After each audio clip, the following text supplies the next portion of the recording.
কে তুই আমাকে মারলো? নো, এর বিচার চিঙ্কু মাস্তান করবো।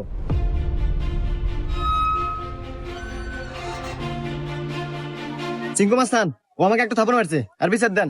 এই, আমি সিংকু মাস্তান। এই এলাকা যত সমস্যা সঠিক সমাধান আমি নিজে দেই। নয় ওরা এক থাপড় খাবো, আর নাহলে এক থাপড়ের বদলে 10টা জরিমানা দেবো। সিংকু মাস্তান, আমার কাছে তো কোনো এখন টাকা পয়সা নাই, একটা থাপ্পড়ই দেন। এই, মার একটা থাপড়।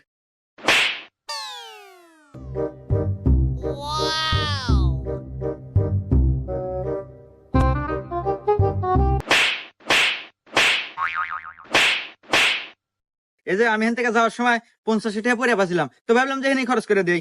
এত ধরেন 30টা আপনি নেন আর 20 টাকা দিয়ে দিন, থাকে। হুমুন্দি কয় গিরা? 20টা আপনি রেখে দেন, আমার লাগবে না।